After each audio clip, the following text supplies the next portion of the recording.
اور جہاں پر اباحت مشکوک ہو جائے تو چیز اپنے اصل کی طرف لوٹتی ہے، اس لیے آٹومیٹیکلی وہ کیا چیز ہو جائے گی؟ حرام ہو جائے گی۔ لہذا حلت و حرمت دونوں جہتیں جہاں پر ٹکرا جائیں اور کوئی فیصلہ کن پوزیشن نہ مل سکے تو پھر کیا حکم اپنے اصل کی طرف لوٹے گا، تو وہ عورت حرام ہو جائے گی۔ فرماتے فَإِذَا تَقَابَلَ فِي الْمَرْأَةِ حِلٌّ وَحُرْمَةٌ غَلَبَتِ الْحُرْمَةُ، تو جب عورت میں حلت و حرمت متضاد اور متقابل ہو جائے، حلت کی بھی ایک وجہ ہے، حرمت کی بھی ایک وجہ ہے، تو غلبت الحرمت، حرمت غالب ہو جائے گی۔ وَلِهَذَا لَا يَجُوزُ التَّحَرِّي فِي الْفُرُوجِ، یہی وجہ ہے کہ فروج میں تحری جائز نہیں ہے۔ فروج میں تو کنفرم ہونا چاہیے، تحری تو وہاں جائز ہو جہاں پر یہ بھی چلے گا وہ بھی چلے گا۔ قبلہ استقبال قبلہ میں جو ہے نا وہ آپ تحری کرتے ہیں جنگل میں جب ہوتے ہیں تو، کیونکہ اگر جو ہے وہ صحیح طور پر قبلہ سمت قبلہ معلوم نہ ہو سکی تو جو جہت قدرت ہے وہاں تو نماز پڑھ سکتے ہیں۔ تو جہاں ضرورت کی وجہ سے جو ہے نا وہ چیز جائز ہو جائے وہاں پر تحری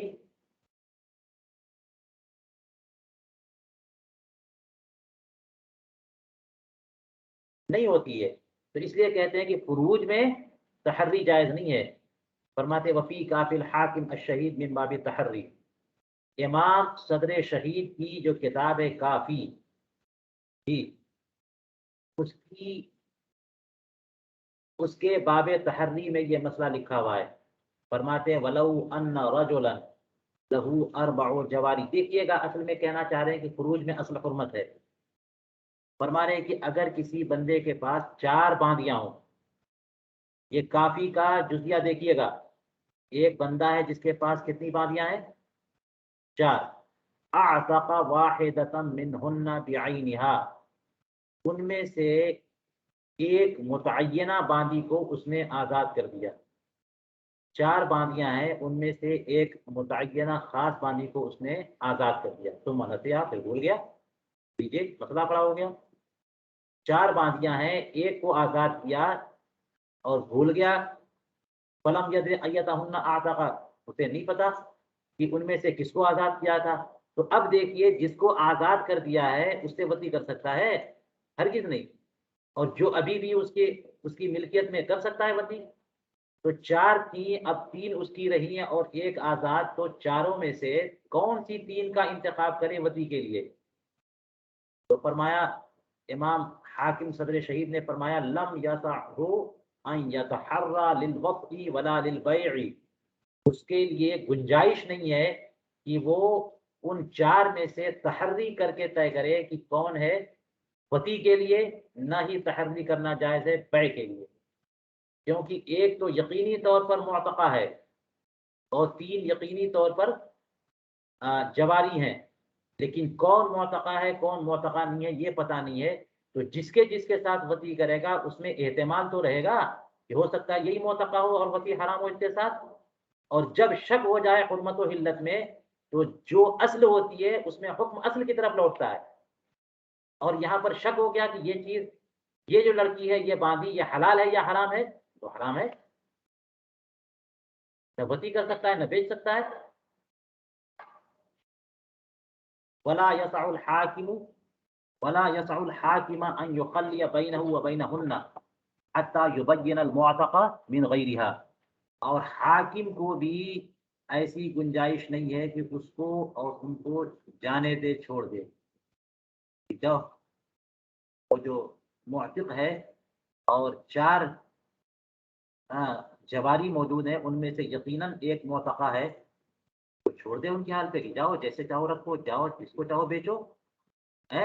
یہ حاکم یعنی قاضی بھی ان کو اس کی اجازت نہیں دے سکتا جب تک کہ وہ معتق معتقہ کو بتا نہ دے، من غیرہا، غیر معتقہ سے، یعنی یہ نہ بتا دے کہ یہ جو ہے یہ باندھی اس کو میں نے آزاد کیا اور یہ تینوں جو ہیں ان کو آزاد نہیں کیا، جب تک کہ پوری وضاحت کے ساتھ کنفرم نہ کر دے کہ معتقہ کون ہے، تب تک قاضی بھی اس کو اجازت نہیں دے گا کہ لے جاؤ جو چاہو کرو، نہیں دے گا اجازت۔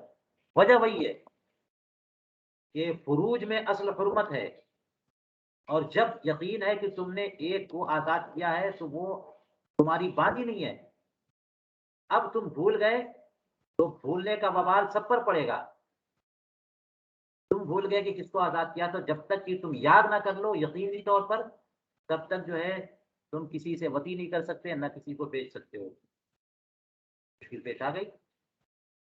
کیوں ہی فرمایا وَكَذَلِكَ إِذَا طَلَّقَ إِحْدَى نِسَائِهِ بِعَيْنِهَا طَلَاقًا ثُمَّ نَسِيَهَا۔ اب دیکھیے کسی کے پاس مان لیجئے 4 بیویاں ہیں یا 2 یعنی ایک سے زائد ہے، اور اس نے اپنی ازواج میں سے ایک کو طلاق دے دی، بعینها کوئی متعینہ، کبھی کبھی غیر متعین طلاق دے دیتے ہیں، میری بیویوں میں سے ایک کو طلاق، تو یہ تو الگ بات ہو گئی۔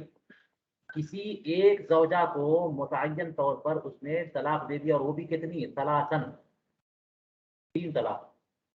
تو 3 طلاق کے بعد تو مغلطہ ہو جائے گی وہ، اب تو کوئی صورت نہیں ہے وطی کی۔ تو وہ نسیحا، پھر بھول گیا کہ کس کو طلاق دی تھی، اب کیا کرے گا؟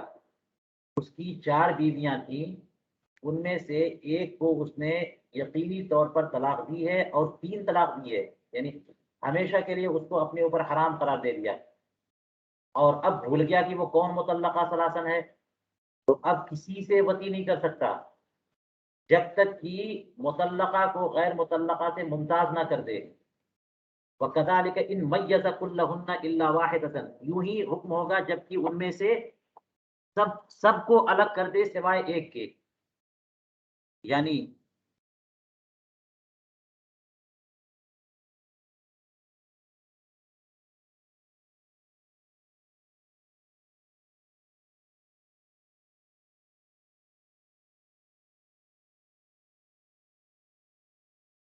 اگر 4 ازواج تھیں، ان میں سے یہ کہ اس کو میں نے طلاق نہیں دی، پھر ایک کو اس کو میں نے طلاق نہیں دی، پھر ایک کو کہا اس کو میں نے طلاق نہیں دی، اور پھر چوتھی کو کہہ رہا ہو سکتا ہے اس کو دیا ہو، کنفرم نہیں ہے۔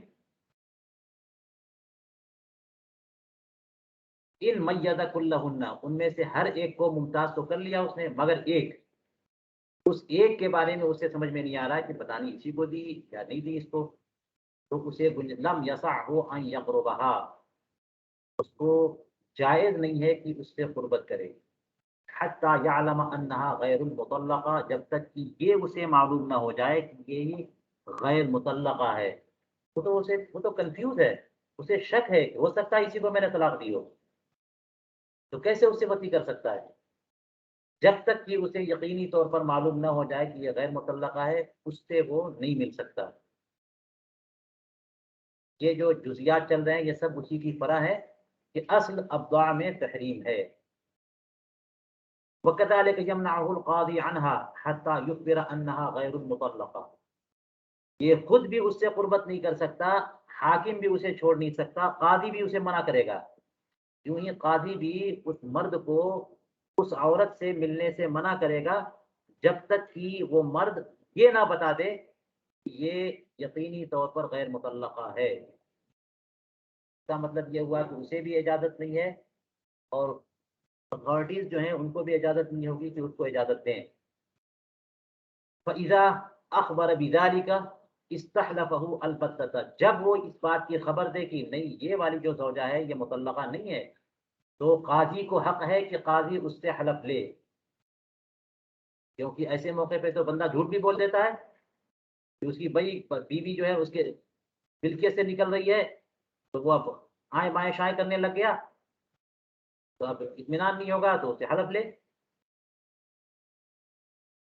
تو فرمایا کہ فَإِذَا أَخْبَرَ بِذَلِكَ، جب یہ خبر دے گا کہ یہ میری زوجہ مطلقہ نہیں ہے، اسْتَحْلَفَهُ الْبَتَّةَ أَنَّهُ مَا طَلَّقَ هَذِهِ بِعَيْنِهَا ثَلَاثًا، اس سے وہ قسم لے گا یقینی طور پر کہ اس نے خاص اس عورت کو طلاق 3 بار نہیں دی ہے۔ جب وہ حلف لے لے تو مخلہ بینہما، پھر ان دونوں کو جانے دے، جاؤ میاں بیوی کی طرح رہو۔ فَإِن كَانَ حَلَفَ وَهُوَ جَاهِلٌ بِهَا فَلَا يَنبَغِي لَهُ أَن يَقْرُبَهَا۔ اچھا دیکھیے کبھی کبھی جھوٹی قسم کھا لی، فرماتے ہیں کہ اگر اس نے یوں قسم اٹھا لی اور وہ اسے اس عورت کے بارے میں کچھ پتہ نہیں ہے، جاہل ہے اس سے، تو کیا اس حلف سے اس کا ملنا اپنی اس عورت سے جائز ہو جائے گا؟ ہرگز نہیں۔ فَلَا يَنبَغِي لَهُ أَن يَقْرُبَهَا، اس کا اس مرد کا اس عورت سے قربت کرنا یہ درست نہیں ہے، اسے نہیں چاہیے۔ اب دیکھیے یہاں پر کئی جزیات بیان کر دیے، ہو سکتا ہے کہ یہ سارے جزیات جو ہے وہ حاکم شہید کی کافی سے ہوں، کافی اگر کسی کو مل جائے تو وہاں سے ملا لیں۔ آپ حضرات میں اگر کوئی شوق رکھتا ہو تو تخریج کا عمل بھی شروع کرنا چاہیے۔ میں اپنے پہلے طلبا سے بھی کہہ چکا ہوں، آپ حضرات سے بھی کہتا ہوں، الاشباح والنظائر بڑی اہم کتاب ہے، حوالہ دیتے جاتے ہیں اور انتہا کہہ کر کے آگے بڑھ جاتے ہیں، کوئی تخریج کرنے والا تیار نہیں۔ عالم عرب میں بڑا کام ہوتا جاتا ہے لیکن حنفیہ لگتا ہے سب سے پیچھے ہیں۔ اتنی اہم کتاب ہے لیکن میں نے نہیں دیکھا کوئی نسخہ تخریج والا۔ تو اب دیکھیے کتنی کتابوں کا حوالہ دیتے جاتے ہیں لیکن کون معلوم کرے گا کہ اس کتاب میں عبارت اصل کیا ہے اور کہاں پر ہے؟ تخریج کا پورا عمل باقی ہے۔ آپ لوگوں میں چند جالے اٹھیں اور یہ کام شروع کر دیں، انشاءاللہ ہم بھی ساتھ دیں گے، ایک پورا پروجیکٹ بنایا جا سکتا ہے۔ جی بہت اچھا کام ہے، دلچسپی کا کام ہے، علم میں اضافہ ہوگا، برکتیں ملیں گی اور خدمت دین خدمت فقہ کا بھی اجر ملے گا۔ کافی للحاکم کی عبارت، میں نے بتایا کہ یہاں تک پوری عبارت وہیں سے ہے یا کہاں سے ہے؟ دیکھیے پہلے کافی تو تلاش کیجیے، وہ کافی تو پیتے پیتے آدمی کافی بھول جاتا ہے۔ یہ کون سی کتاب ہے اور یہ ہماری دسترس میں ہے بھی کہ نہیں ہے؟ مجھے اس کا ایک مخطوطہ ملا، بڑی دن سے میں تلاش کرتے کرتے ایک مخطوطہ ملا، میرے پاس ابھی مطبوع نہیں ہے اس کی۔ اور کافی سے مراد وہ مالکیہ والی کافی نہیں ہے اور وہ شیعوں والی بھی کافی نہیں، کتاب الکافی، یہ امام حاکم صدر شہید والی کافی۔ اور ایک اور کافی ہے جس کا ذکر میں نے کیا تھا، وافی کی شرح کافی، وہ بھی نہیں، صدر شہید والی کافی۔ تو چلیے اب یہاں پر کہہ رہے ہیں فَإِن بَاعَ فِي الْمَسْأَلَةِ الْأُولَى ثَلَاثًا مِنَ الْجَوَارِ۔ اچھا مسئلہ اولا کیا ہے؟ جو امام حاکم شہید کی کافی سے جو مسائل بیان کیے اس میں دیکھیے شروع کہاں سے کیا کہ لو ان رجلا له 4 جواری۔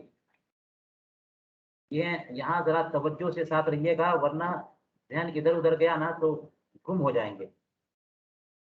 کبھی کبھی جو ہے نا وہ سلسلہ بالکل ایک دوسرے سے ملتا رہتا ہے تو عبارت آسان رہتی ہے، ذرا بھی ادھر ادھر ہوئے تو پوری عبارت مشکل ہو جاتی ہے۔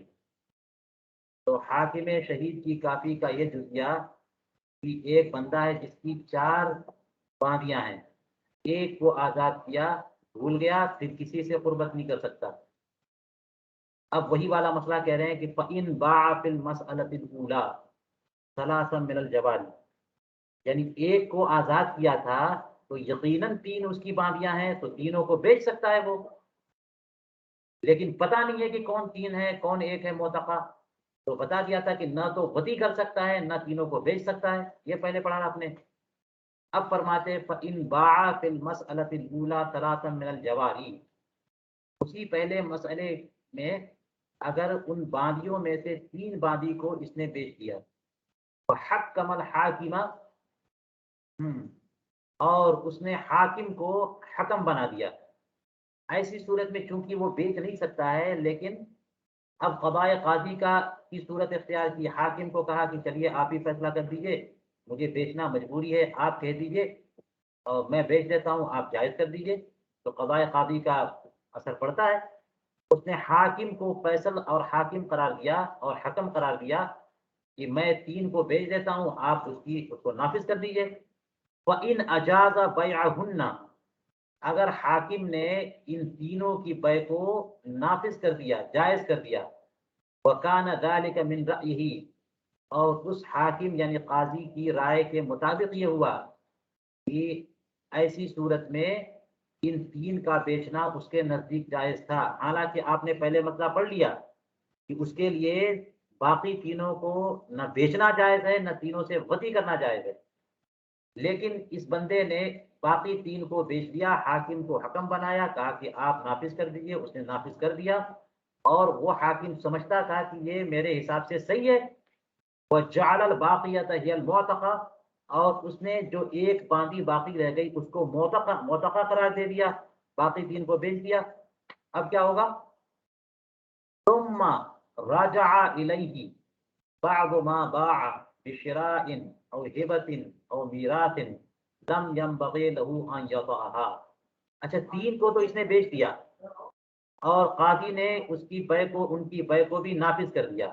وہ تینوں چلی گئی کسی تیسرے بندے کے پاس، اور اس تیسرے بندے نے جو نیا مشتری ہے اس نے کیا کیا، اس کو پھر ضرورت پیش آئی بیچنے کی، تو اس نے اب مارکیٹ میں ان بہنوں کو لگا دیا، ان باندیوں کو، اور یہ جو پہلا موثق تھا یہ جا کر کے مارکیٹ سے ان کو خرید لایا. تو وہی پرانی باندی اب پھر اس کے پاس پہنچ گئی. اس کے پاس واپس آنے کی چند صورتیں ہو سکتی ہیں، یا تو خرید کر کے لے لیا اس نے، یا اس نے گفٹ میں دے دیا، یا پھر یہ کہ جس نے خریدا تھا وہ اس کا باپ تھا اور باپ کا انتقال ہو گیا تو میرا وراثت میں یہ باندیاں واپس اس کے پاس آ گئیں. اور بھی طریقے ہو سکتے ہیں. فرماتے ہیں ثم رجع الیہ، وہ پھر باندیاں اسی بندے کے پاس واپس آ گئیں. بعض ما بعض ان میں سے جس کو بیچا انہوں نے، ان میں سے بعض اس کے پاس آ گئیں یا تو خریدنے کے ذریعے یا ہبا کے ذریعے یا میراث کے ذریعے. تو کیا اب فریش ملکیت ہو گئی؟ سوال یہ ہے کہ کیا اب فریش ملکیت ہو گئی؟ پہلے جو کنفیوژن تھی کہ وہ وتی نہیں کر سکتا، اس حال میں بیچ دیا، بیچ کر کے جو ہے نا وہ جو پورا پروسیجر ہوا، تو کیا اس کی وجہ سے وہ حرمت ختم ہو گئی؟ فرماتے ہیں لم ينبغي له ان يطأها. بھائی یہ فروج کا مسئلہ ہے، اسے کھیل نہ سمجھا جائے. اب بھی جو ہے نا اس کے لیے جائز نہیں ہوگا کہ وہ اس سے وتی کرے اب بھی، کیونکہ شک تو پہلے ہی سے ہے. جب شک پہلے ہی سے ہے تو پھر وہ شک جو ہے کیسے ختم ہو جائے گا؟ لم ينبغي له ان يطأها، اسے اس سے وتی نہیں کرنی چاہیے. لأن القاضی قضا فیہ بغیر علم، اس لیے کہ جس حاکم کو حکم بنایا تھا، قاضی کو قاضی بنایا تھا، اس نے جو فیصلہ نافذ کیا ہے وہ جہالت کے ساتھ کیا، بغیر علم. اور قاضی جو ہے مرجو فیصلہ کرے تو نافذ نہیں ہوتا، جہالت کے ساتھ فیصلہ کرے گا تو کیسے نافذ ہو جائے گا؟ فلا ينبغي له ان يطأ شيئا منهن بالملك، تو اس لیے نہیں چاہیے کہ ان میں سے کسی کے ساتھ ملکیت کی بنیاد پر وتی کرے. الا ان يتزوجها، مگر ایک صورت ہے کہ اب جو ہے نا وہ اس سے نکاح کر لے، ملکیت ہو گئی، نکاح کر لے، اور نکاح کر کے الا ان يتزوجها فحينئذ لا بأس، اب جو ہے وتی میں کوئی حرج نہیں ہے. لأنها زوجته او امته، اس لیے کہ یا تو وہ اس کی زوجہ ہے یا پھر اس کی باندی ہے، دونوں صورتوں سے ملنا حلال ہے. ولا يجوز التحری فی الفروج لأنه يجوز في كل ما جاز للضرورت، اور فرمایا کہ تحری فی الفروج جائز نہیں ہے، فی الفروج تحری جائز نہیں ہے. مثال کے طور پر کبھی ایسا ہوتا ہے کہ دو بہنوں کی شادی ایک ساتھ ہو گئی اور دلہنیں بدل گئی، یا جو ہے پتہ نہیں ہے کہ اب زید کی دلہن اس کے یہاں پہنچی اور اسے یقین نہیں ہے کہ یہ ہماری دلہن ہے یا ہمارے بھائی کی دلہن ہے، تو اب کیا تحری کرنے کی اجازت دی جائے گی؟ تحری کر لو، جدھر دل جمے اسے اختیار کر لو، ہرگز نہیں. خروج میں تحری جائز نہیں ہے. لأنه يجوز في كل ما جاز للضرورت، اس لیے کہ تحری ہر اس چیز میں جائز ہوتی ہے جو ضرورت کی وجہ سے جائز ہو. والفروج لا تحل بالضرورت، اور فروج ضرورت کی وجہ سے جائز نہیں ہوتی. تو اس کے کا پورا پروسیس ہے جواز کا، ورنہ ضرورت، مثال کے طور پر ضرورت کی وجہ سے حرام کھانا جائز ہو جاتا ہے کہ نہیں ہو جاتا ہے؟ مضطر کو شراب پینا جان بچانے کے لیے، مردار کا گوشت کھانا جان بچانے کے لیے، یہ سب ضرورت کی وجہ سے جائز ہے کہ نہیں ہے؟ لیکن کسی کے اوپر جو ہے نا زنا کا شہوت کا اتنا غلبہ ہو کہ اب اس سے زنا ہو ہی جائے گا، تو اس کے اوپر فرض ہے کہ نکاح کرے، یا اس کے لیے جائز ہے کہ جا کر کے زنا کرے؟ ہرگز نہیں. ضرورت کی وجہ سے فروج حلال نہیں ہے، ضرورت کی وجہ سے بھی فروج حلال نہیں ہے. اور جو چیزیں ضرورت کی وجہ سے حلال ہوتی ہیں وہاں تحری جائز ہوتی ہے، اس لیے فروج میں تحری جائز نہیں ہے. حضور یہ بات ماقبل جو گزری ہے اس کے مخالف نہیں ہو رہی؟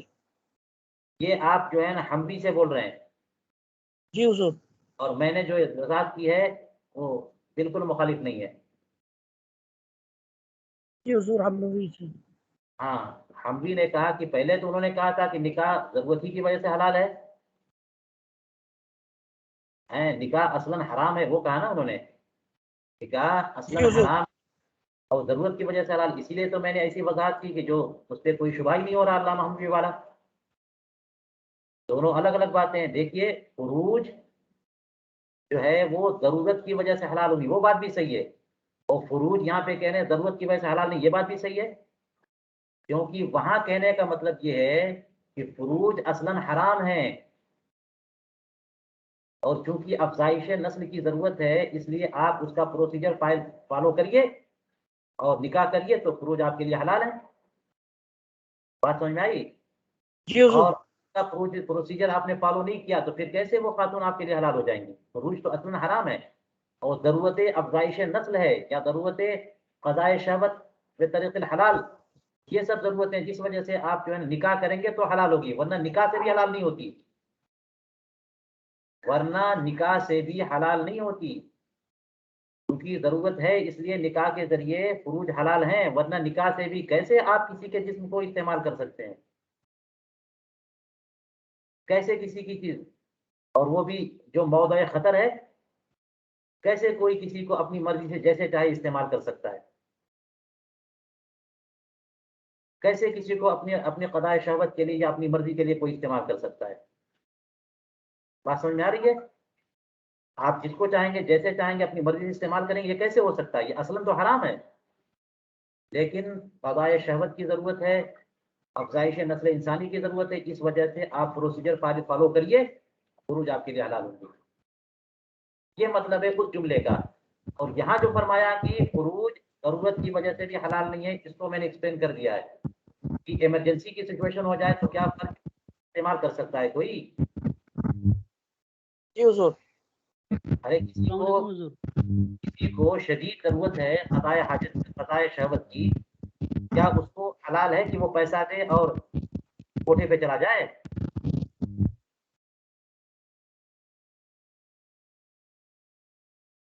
ہرگز نہیں. السلام علیکم.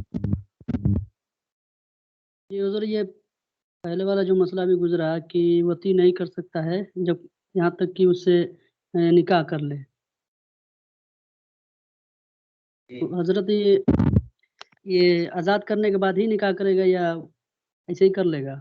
سبحان اللہ، بہت اچھی بات آپ کہہ رہے ہیں. میں سوچ رہا تھا کہ کسی کا ذہن اس مسئلے کی طرف نہیں گیا کیا کہ اپنی ماضی سے نکاح نہیں ہو سکتا. چلیے رک جائیے، آپ کا سوال لیتے ہیں. فرماتے ہیں ولو ثم قال ولو اعتق جاریۃ من رقیقہ ثم نسیها مات لم يجوز للقاضی التحری. پھر فرمایا کہ اگر کسی نے اپنے مملوکوں میں سے من رقیقہ ہی، اپنے مملوکین اور مملوکات میں سے ایک باندی کو آزاد کر دیا، پھر بھول گیا. یہ بھولنے کی وجہ سے نا بڑا مسئلہ ہو جاتا ہے. تو ایک باندی کو آزاد کیا، پھر بھول گیا اور پھر موت بھی ہو گئی، تو کیا قاضی تحری کرے گا کہ کون معتقہ ہے جو ترکہ نہیں بنے گی اور کون معتقہ نہیں ہے جو مال و ترکہ بن جائے گی؟ فرمائے قاضی کے لیے تحری جائز نہیں ہے. ولا یقول للورثۃ اعتقوا ایتهن شئتم، اور وہ وارثین سے بھی نہیں کہہ سکتا کہ جن کو چاہو تم آزاد کر دو.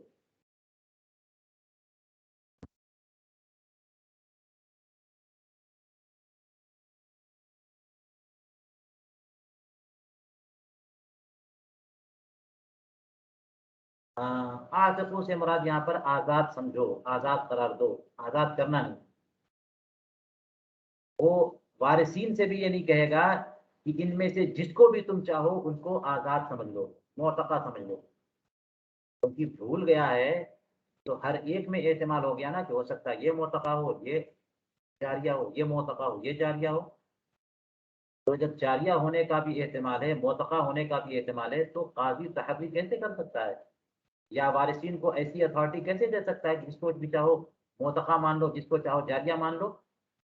یا پھر یہ کہہ سکے وہ کہ آتقو التی اکبر غنکم انہا حرہ، کہ اس کو معتقہ مان لو کہ جن کے بارے میں تمہارا غالب گمان ہے کہ وہ حرہ ہے.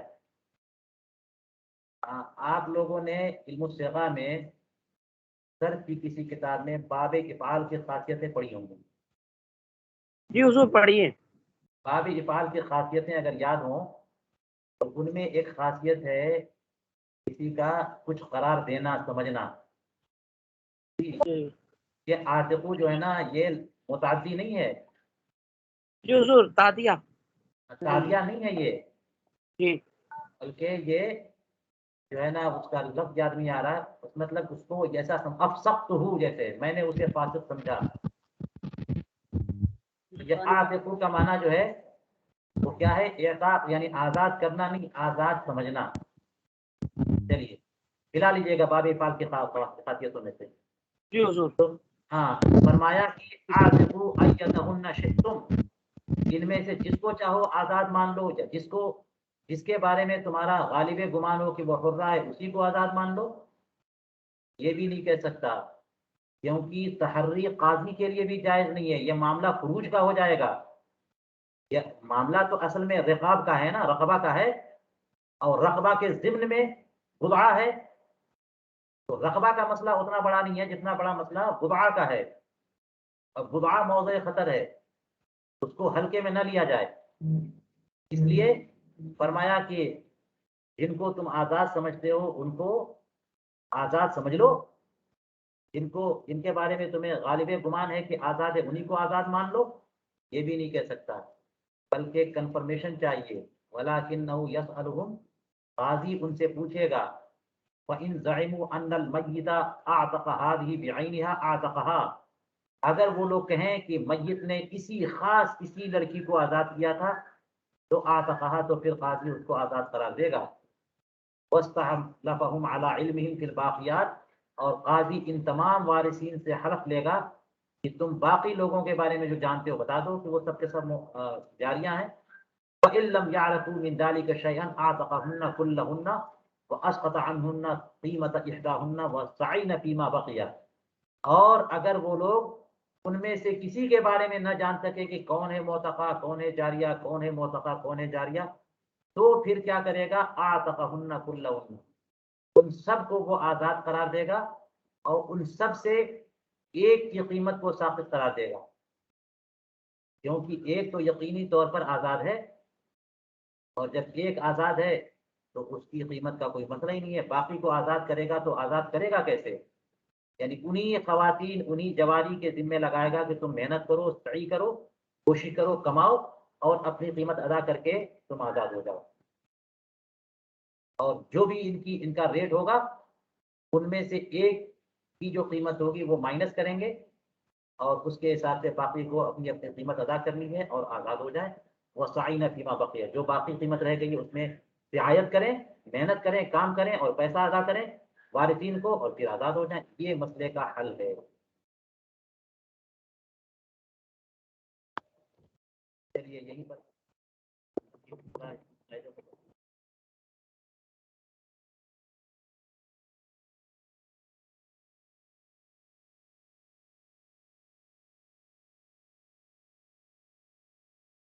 نشان لگا دے. ہاں رکے.